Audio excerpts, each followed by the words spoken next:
आता जो प्रयत्न सुरू आहे एक विश्वासार्हतेवर प्रश्नचिन्ह उपस्थित करण्याचा अत्यंत दुर्दैवी आहे. मुळात मालिका संपून 5 वर्ष झालेली आहे आणि त्यानंतर आता हे उकरून काढून त्याच्यावर राजकीय हेतून प्रेरित होऊन काहीतरी आरोप करणं हे अत्यंत दुर्दैवी आहे. मुळात ही दोन माध्यमं वेगळी आहेत. चित्रपट हे पूर्णपणे माध्यम वेगळं आहे. त्याची रेग्युलेटरी बॉडी जी आहे ही पूर्णपणे वेगळी आहे. टेलिव्हिजनची रेग्युलेटरी बॉडी ही पूर्णपणे वेगळी आहे. म्हणजे चित्रपट हा 1952च्या जो फिल्म ऍक्ट आहे त्यानुसार हे होतो.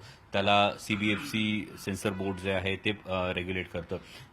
दूरचित्रवाहिनी किंवा टेलिव्हिजन सिरियलला ही रेग्युलेटरी बॉडीज वेगळी आहे. त्यामुळे त्याला एसएनपी आहेत. या एसएनपीमुळे रक्त किती दाखवायचं, हिंसाचार किती दाखवायचा, या सगळ्या गोष्टींना काही मर्यादा आहे आणि त्यामुळे त्याला अनुसरून प्रतिकात्मक पद्धतीनं संपूर्ण बलिदानाचा प्रसंग हा मालिकेतही दाखवला गेला होता.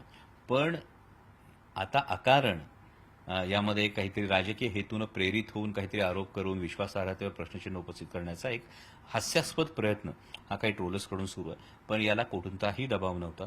राजकीय दृष्ट्या म्हणाल तर आदरणीय पवार साहेबांनी मालिका मुळात कोविडच्या काळामध्ये जेव्हा रिपीट टेलिकास्ट झाली तेव्हा पाहिलेली आणि पवार साहेबांची आत्तापर्यंतची भूमिका ही कायम कलेच्यासाठी पुरस्कर्त्याचीच राहिलेली आहे.